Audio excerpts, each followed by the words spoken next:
Society thinks depression is crying in bed all day, but psychology reveals a darker truth. Your smiles and extreme productivity are often just a masterclass in camouflage. You know the exact feeling. You laugh with everyone at work, but the second you close your apartment door, the mask shatters. You just stare at the ceiling, completely empty, too exhausted to even take off your shoes. Keep pretending you are just tired, and this invisible emotional debt will permanently bankrupt your mind. Today, we will decode these silent battles and find your way out. But first, take a deep breath. Wherever you are right now, fighting this quiet exhaustion away from home, what city or state in the US are you resting in tonight? There are 10 things only people who have lived with depression truly understand. And the first is how impossible it can be to explain what is happening inside you. Someone looks at your face and asks, "What's wrong?" It sounds like a simple, caring question. But the moment you try to answer, your mind freezes. You search for a word: sad, tired, empty, overwhelmed. None of them are quite right. Sadness feels too small. Tiredness sounds too ordinary. Emptiness comes close, but even that does not explain the pressure in your chest, the fog behind your eyes, or the distance between you and the person you used to be. So you say, "I'm fine." Not because you are trying to lie, not because you do not trust the person asking. You say it because translating depression into language can feel like trying to describe color to someone who has never seen light. Inside, there may be numbness and pain at the same time. There may be guilt without a crime and fear without a danger. Your thoughts may feel loud, yet when someone asks you to speak, everything disappears. This is the frozen mind. Depression can make you feel as though your emotions are trapped behind thick glass. You can see their shapes, but you cannot hold any one feeling long enough to name it. That inability to explain yourself can become another source of shame. You begin to wonder whether your pain is real if you cannot describe it clearly. You worry people will think you are dramatic or difficult. You may even question yourself. Maybe nothing is wrong. Maybe I am just weak. But pain does not become less real because language fails. A person can be drowning without being able to explain the temperature of the water. Sometimes the most honest sentence is not, "I am sad." Sometimes it is, "I do not know what I feel, but I know I am not okay." The second thing only depressed people understand is the guilt of believing you have no right to be depressed. You look at your life and see reasons you should be grateful. Maybe you have a home, a job, people who love you, and food in the refrigerator. Perhaps nothing terrible happened. From the outside, your life looks safe, and yet you wake up feeling as though something inside you has gone silent. Then the trial begins. You become both the accused and the judge. Other people have it worse, you tell yourself. What is wrong with me? Why can't I appreciate what I have? This is one of depression's cruelest tricks. It does not only hurt you, it convinces you that being hurt makes you ungrateful. Society often teaches us that emotional pain must earn its legitimacy through tragedy. We understand grief after death and fear after an accident. But when depression arrives without a dramatic explanation, people become suspicious. They ask what happened. And when you cannot point to one event, you may feel as though you have failed to justify your suffering. But depression is not a moral verdict on your life. It is not proof that you do not love your family. It is not evidence that you are spoiled. And gratitude, though valuable, is not a cure for illness. You can love your life and still struggle to live it. You can know that you are fortunate and still feel emotionally exhausted. You can be thankful for the people around you and still feel disconnected from yourself. These truths can exist together. The third thing only depressed people understand is the quiet anger that can rise when someone says, "I understand, I get depressed too." Usually they mean well. They remember a bad week, a breakup, or a day when they stayed in bed and cried. They want you to know that you are not alone. But sometimes their words do the opposite, because a difficult day is not always the same as a depressive illness. Temporary sadness may move through a person like a storm. Depression can feel like the entire climate has changed. When someone compares your daily battle to a passing mood, you may feel your experience shrinking. You may smile politely, even while something inside you whispers, "No, you do not understand." That reaction does not make you selfish. It comes from being tired of having an invisible struggle translated into something smaller and easier for other people to digest. There is a difference between empathy and comparison. Empathy says, "I may not know exactly what this feels like, but I believe you." Comparison says, "I felt bad once too, so I know your experience." One creates space. The other can accidentally take space away. A depressed person is often not asking for perfect advice. They are not asking you to solve their mind or convince them to be positive. Sometimes they only need one person to stay near the pain without trying to rename it, to listen without measuring, to care without competing, to say, "You do not have to prove how much this hurts. I believe you." For someone who has spent months doubting their own reality, those words can feel like the first safe place they have found in a very long time. The fourth thing only depressed people truly understand is what it feels like to lose access to the things that once made you feel alive. There may be a guitar in the corner that you used to play for hours, a novel beside your bed that once transported you into another world, a pair of running shoes gathering dust near the door, a half-finished painting, an unanswered message, or a favorite song you can no longer bring yourself to play. You still remember loving these things. You remember the person you were when curiosity came naturally, when laughter did not require effort, and when looking forward to something felt possible. But now, the pleasure is gone. Psychology calls this anhedonia, the reduced ability to experience enjoyment. Yet that clinical word cannot fully capture the grief of watching your own personality slowly fade from view. Depression does not always make you cry. Sometimes it makes the world colorless. Food still has flavor, but eating feels mechanical. Friends are still kind, but their company does not reach you. A beautiful morning may unfold outside your window, but you cannot feel what you know you are supposed to feel. This can be terrifying. You may force yourself to return to an old hobby, hoping it will awaken something. You pick up the guitar, open the book, or start the movie everyone promised would make you laugh. But it feels like work. Then another painful thought appears. What if I never enjoy anything again? The loss of pleasure can feel like losing evidence that you are still yourself. You are not only mourning happiness, you are mourning familiarity. But your inability to feel joy right now does not mean your capacity for joy has been destroyed. It may be buried beneath exhaustion, stress, and illness. Healing does not always begin with excitement. Sometimes it begins with tolerating 5 minutes of something you once loved without demanding that it immediately save you.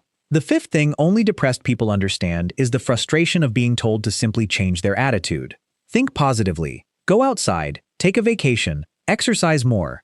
Stop focusing on the negative. These suggestions are often offered with love, and some healthy habits can support recovery. But when they are presented as simple cures, they can feel deeply insulting. They suggest that depression continues because you have not tried hard enough to escape it. As though happiness were a switch on the wall and you were stubbornly refusing to reach for it. People rarely tell someone with a broken leg to walk positively. They do not ask a person with pneumonia why they have chosen to keep coughing. Yet mental suffering is often treated as a personal decision. Depression can affect sleep, concentration, energy, appetite, motivation, memory, and the ability to experience reward. It changes how you interpret yourself and the future. That is why encouragement alone may not be enough. You may already know that sunlight is good for you. The problem is that taking a shower, getting dressed, and stepping outside can feel like completing a series of impossible tasks. You may know that exercise could help, but knowing what might help and having the energy to do it are not the same thing. This does not mean you are refusing recovery. It means the condition may be interfering with the very abilities required to pursue recovery. Support sounds different from pressure. Pressure says, you need to get out more. Support says, would it help if I sat outside with you for 5 minutes? Pressure says, you have to stop thinking this way. Support says, you do not have to fight every thought alone. One demands immediate transformation. The other makes the next step feel survivable. The sixth thing only depressed people understand is the strange pull toward isolation, even when loneliness is already hurting you. You ignore a message from someone you love. You decline an invitation you once would have accepted. You watch the phone ring and promise yourself you will call back later. Then later becomes tomorrow. Tomorrow becomes next week. Eventually, the silence becomes so long that responding feels embarrassing. You imagine having to explain your disappearance, and that explanation requires energy you do not have. So you remain quiet. From the outside, it can look like rejection.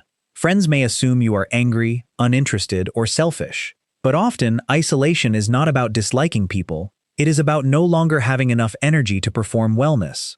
Conversation requires reactions. You have to listen, answer questions, smile at the correct moments, and reassure people that they have not done anything wrong. When you are depressed, even being loved can feel like a responsibility you are afraid of failing. You may also believe that your sadness is contagious. You tell yourself that the people you love would be happier without your heaviness. You withdraw to protect them, not realizing that depression is using your compassion as a weapon against you. The painful paradox is that you push people away at the exact moment you need connection most. You do not want to be alone, You simply do not know how to be with someone without pretending. Real support does not always require conversation. Sometimes it is a friend who sits beside you without asking you to entertain them. Sometimes it is a short message that says, "You do not have to reply. I just want you to know I am here." The seventh thing only depressed people understand is the enormous distance between sadness and depression. Sadness is part of being human. It usually has a recognizable cause. It rises after disappointment, loss, or rejection, and eventually begins to move. Depression may include sadness, but it can also feel like numbness, irritability, exhaustion, hopelessness, or complete disconnection. Sadness is weather passing over the mind. Depression can feel as though the weather has moved inside and built a permanent home. This distinction matters because when depression is treated as ordinary sadness, people may wait too long to seek meaningful help. They may believe they should be able to handle it alone. They may punish themselves for not recovering on a socially acceptable timeline. But depression is not a failure to manage emotions correctly. It can be a serious health condition deserving assessment, care, patience, and support. You do not have to wait until your life completely collapses before your pain becomes worthy of attention. You do not have to prove that you are suffering enough. And you do not have to turn your illness into a convincing argument before you are allowed to ask for help. The eighth thing only depressed people understand is the pain of having an illness no one can see. If you break an arm, people notice the cast. They hold doors open. They understand why certain tasks are difficult. Your pain has visible evidence. Depression rarely offers that kind of proof. You may look completely normal while using every remaining piece of energy just to stay present. You may answer emails, buy groceries, care for your family, and smile when someone speaks to you. Because your suffering does not leave a visible wound, people may assume it is not serious. Some may say it is all in your head, but your head is part of your body. Pain does not become imaginary simply because it lives in the brain. Depression can affect how you sleep, eat, think, move, remember, and connect with other people. It can make an ordinary day feel physically heavy. Still, many people feel forced to prove that they are sick. They believe they must appear broken enough to deserve compassion. If they laugh, someone may assume they have recovered. If they complete a task, others may decide they were exaggerating. This creates a cruel situation. You are expected to keep functioning, but the moment you function, your illness is questioned. You do not owe anyone a performance of suffering. A smile is not medical evidence. Neither is productivity. You can laugh for a moment and still be struggling deeply. You can have a good afternoon without being healed. You can look composed while fighting a battle no one else can see. The ninth thing only depressed people understand is that depression does not have one face. It can look like someone who cannot leave bed. It can also look like the person who arrives at work early, answers every message, and makes everyone else laugh. Some people cry openly. Others become quiet. Some lose their appetite, while others eat to feel temporary comfort. Some sleep all day. Others stare at the ceiling until morning. Some appear fragile. Others become unusually productive because slowing down would force them to confront what they feel. This is why high-functioning depression can remain hidden for so long. A person may meet every deadline while privately wondering how much longer they can continue. They may care for everyone around them while neglecting themselves. They may be praised for being reliable, when reliability has become the mask protecting them from uncomfortable questions. People say, "You don't look depressed," but depression is not a costume. There is no required expression, personality, or lifestyle. Someone can be successful, funny, generous, and deeply unwell at the same time. That is why we must stop judging emotional health by appearance alone. Sometimes the person who seems strongest has simply become the most skilled at hiding pain. Ask twice. Listen beyond the automatic answer. And when someone finally admits that they are struggling, do not respond by listing all the reasons they seem fine. Their honesty may have required more courage than you realize. The 10th thing only depressed people understand is how enormous the smallest victories can become. Today, you brushed your teeth. You took a shower. You opened the curtains. You ate something. You replied to one message. You stood outside for 3 minutes. To someone who has never experienced depression, these may sound like ordinary activities. They may even sound too small to celebrate. But when depression has turned your body into something that feels impossibly heavy, ordinary tasks become acts of resistance. Getting out of bed is not just getting out of bed. It is choosing movement when every thought tells you to disappear beneath the blankets. Eating is not simply eating.